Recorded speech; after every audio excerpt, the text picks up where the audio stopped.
He loaded the leg press machine to 400 kilograms, roughly 882 pounds. On his second rep, during the eccentric phase, the controlled lowering of the weight, something in his right leg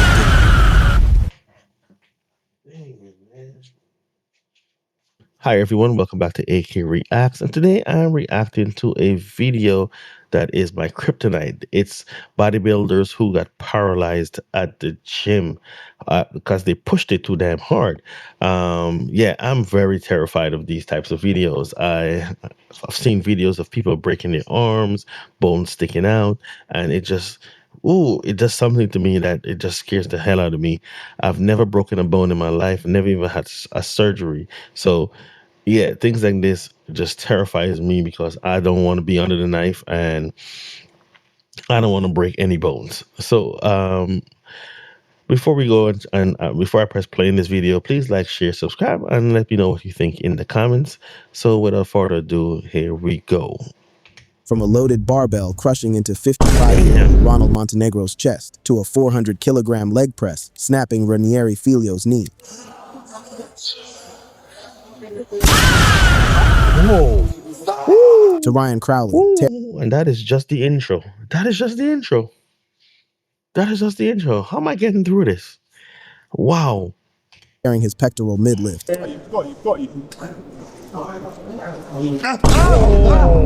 These are the times bodybuilders suffered devastating injuries that left them paralyzed. Let's start with one of the most cited gym safety cases in recent memory.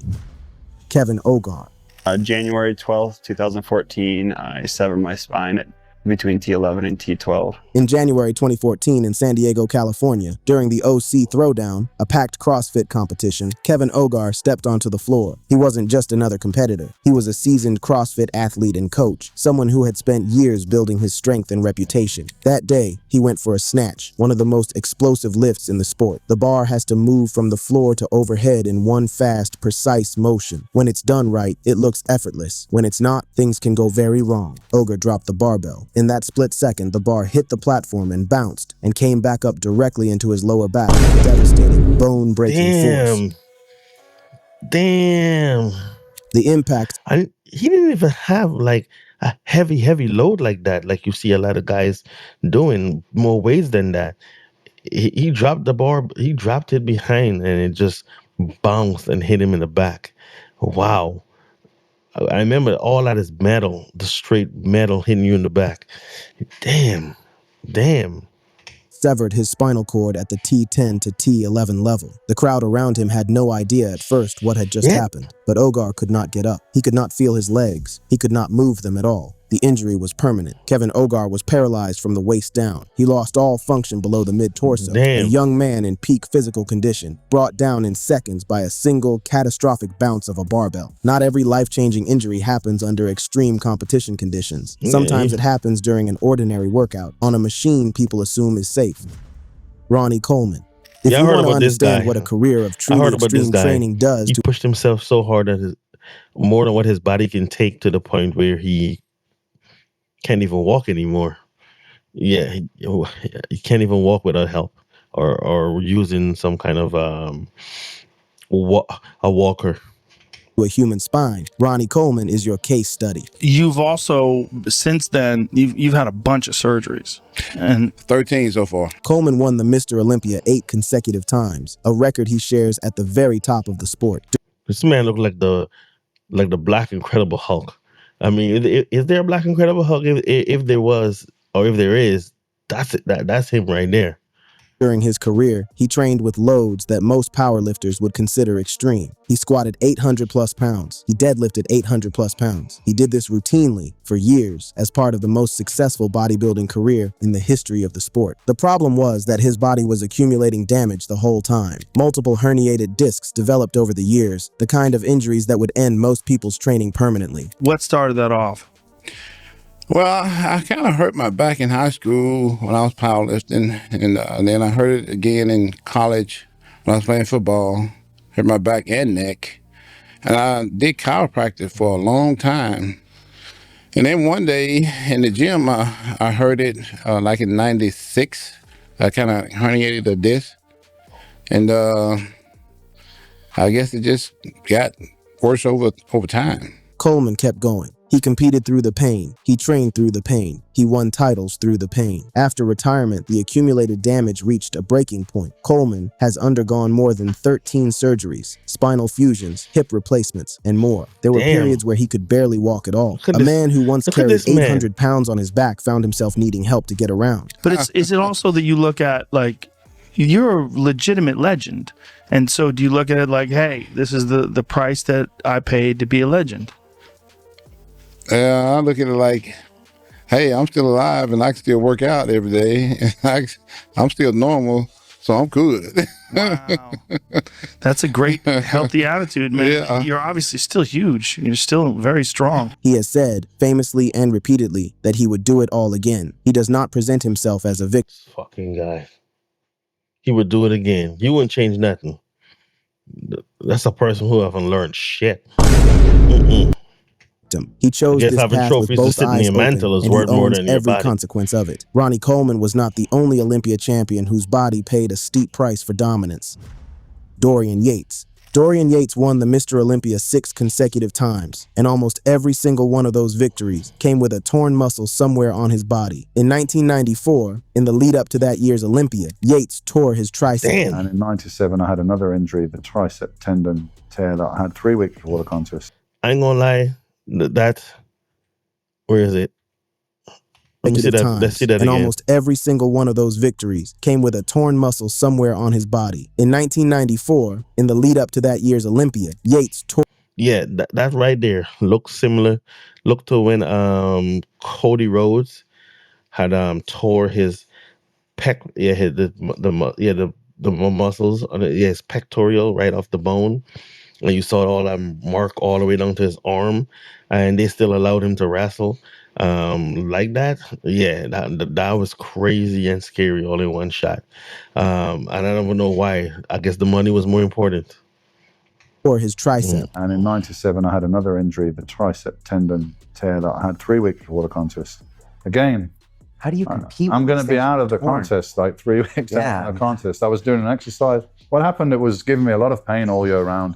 And what I really needed to do was take a break and get treatment and get this inflammation down and get it recovered. Most bodybuilders would have withdrawn from competition. Yates competed and won. In 1997, he tore his bicep close to the competition. Again, he competed. Again, he won. His training philosophy, high intensity training, or HIIT, was built on the principle of pushing to absolute failure with These guys be looking like another with a big slab of meat. That's what they look like. And I don't know why they want to be this big, this swole. I know for competition and stuff, but there's some guys that they're not even a part of competitions or doing it for like to win anything. They just like the look and they just want to be that big.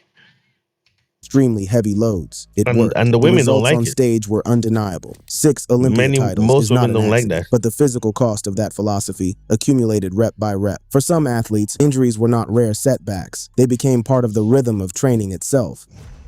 Ranieri Filio had been training for 10 years. He was 31 years old, competitive, and in the middle of preparing for a bodybuilding event scheduled for May 2026. His training was structured. His commitment was deep. This was not someone improvising in the gym. This was a man building toward a specific goal with a specific plan. On a session in Teresina, Piauí, he loaded the leg press machine to 400 kilograms, roughly 882 pounds. That's a lot. On his That's a lot second of rep, weight. during the eccentric phase, the controlled lowering of the weight, something in his right leg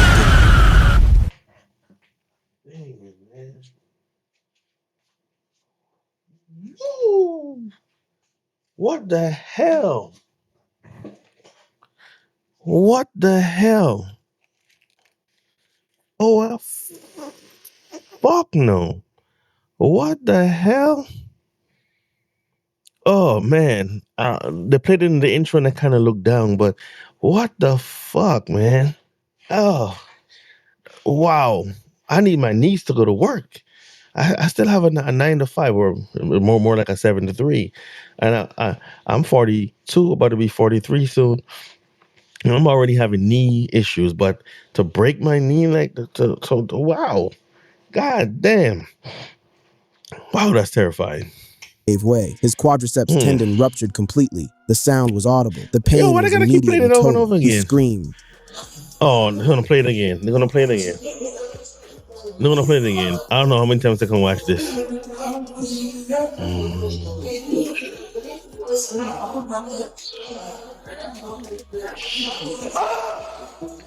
Yes. God damn. Ooh.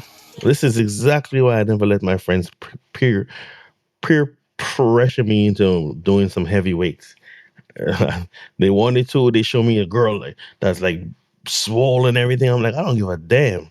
That shit is not even attractive. I don't give a damn how big she is. That's not what I want to do.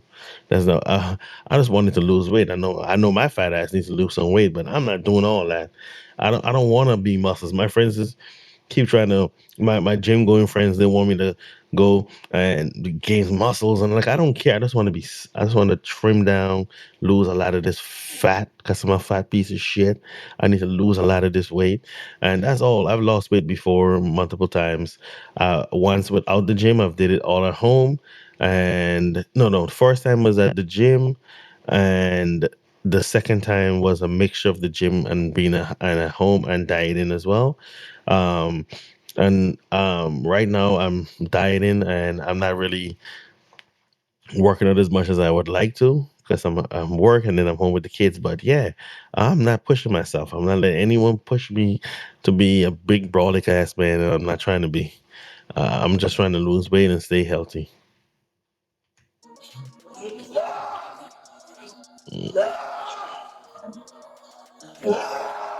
Look, look, look, look. They can't even lift it. Look how many men had to run over to do this. There's a lot of weight. They can't even do it. His knee became an anchor point with nothing attached, the quadriceps muscle bunching up uselessly above, the kneecap untethered below. His head They're rolled gonna back. keep showing it over and over again.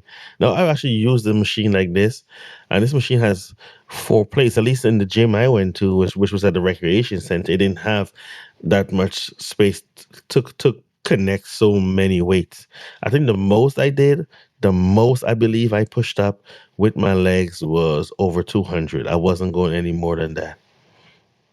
In the seat. He could not move. Gym staff responded quickly. They removed the weight plates from the machine and lifted the carriage off his feet before helping him to get care. Pessoas comentando, a posição dos pés These estava errada, motherfuckers, man. era This muita motherfucker carga. made this Assim, video. para um indivíduo treinado, não é muita carga, não é nada de absurdo 400 quilos no leg press. Diversos just wanna indivíduos terrify treinados, They just want hormonizados me e to não suffer. hormonizados, conseguem chegar a essa carga e realizar o exercício sem maiores problemas. Surgery followed the next day. Then came 3 weeks of complete immobilization, leg fully Again? extended, no knee flexion allowed, electrical stimulation therapy to maintain the surrounding tissue. Doctors estimated it would be several months before he could walk normally or return to light training. His May competition was off the table. What he did next is worth noting. He posted the video of the injury on Instagram, graphic, raw, and painful to watch, How many more specifically to times I can warn watch other this shit? athletes about what can happen when the body is pushed past its limits under extreme load. The quad tendon, under enough stress, reaches a point where it simply cannot hold. When it goes, there is no catching it. But the most severe damage in bodybuilding is not always caused by a single accident. Sometimes it is the result of years, even decades, of relentless strain. Marcel Mancuso. In 2016, Marcel Mancuso was 23 years old and living the kind of active lifestyle that most people dream about. Okay. She did bodybuilding, she All ran, right. she trained in Muay Thai. Her body was her temple, and she worked on it from every angle. Then, a single piece She's of equipment gorgeous. failed her. At a gym in São José do Rio Preto, Brazil, Mancuso was performing an inverted sit-up, the kind of exercise where you I've actually done this exercise when I used to go to Bali's. Yeah, back in the days, yeah. When I believe when I first lost weight, I was close to 500 pounds, and yeah, I lost weight when I was going to Bali's. And I actually did this very same exercise, and I don't know where this video is going, but I've seen a video where someone was actually doing this, and I think they had their feet the wrong way. I think they had the thing on their calf instead of their foot, like where it bends, and it was on the calf. And when they bent back, all the pressure was on the calf and it snapped. Yeah, that shit was freaking terrifying. I ain't gonna lie. Your feet are locked in at the top and your body hangs upside down. It is a demanding core movement that places real stress on the straps or footrests holding the person in place. The leg strap broke. Mancuso slipped, head first, off an elevated bench and slammed the back of her skull into the floor with full force. The impact shattered her C5 vertebra, displaced another, and compressed a third. That's a lawsuit right there. I mean, I don't think it's the fault of the gym, but um, she was using the machine in the way it was intended to be used, and it broke, and then this happened to her. Yeah, I can see a lawsuit there. Man, that looks tough right there. She could have died. She could have died. She landed on her head. She could have died right there. The damage to her spinal cord was immediate and complete. She had tetraplegia, total loss of movement from the neck down. She could still move her eyes. That was it. Surgeons grafted bone, inserted a titanium plate held in place by 6 screws, and put her back together as best they could. Doctors warned her family that she might remain bedridden for the rest of her life, that she might never walk again. But then something remarkable began to happen. Movement started to return. Slowly, one finger at a time, one toe at a time. She threw herself into intensive physiotherapy with the same fierce commitment she had always brought to her training. Within weeks, she could stand with assistance. Within 6 months, she was walking independently. Man, she's beautiful. returned to the gym. She resumed inverted sit-ups, and she has spoken publicly about her recovery in a way that carries real weight because she knows better than most people exactly how much can be taken away in a single second and how much work it takes to get any of it back. And even decades of experience in the gym cannot guarantee protection from a single devastating moment.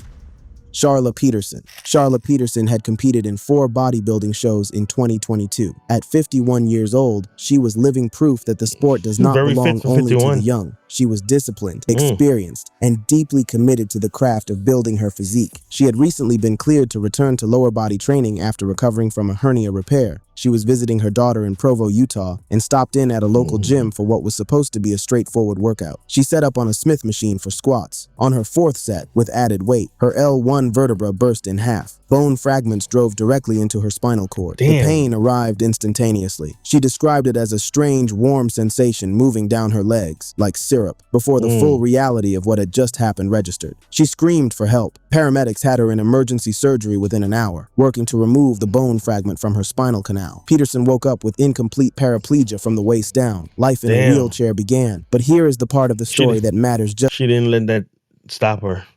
She didn't let that stop her dream and her journey. That's great. That's good to see. as much as the fall. I don't know how I would have handled that. I might have been going into depression.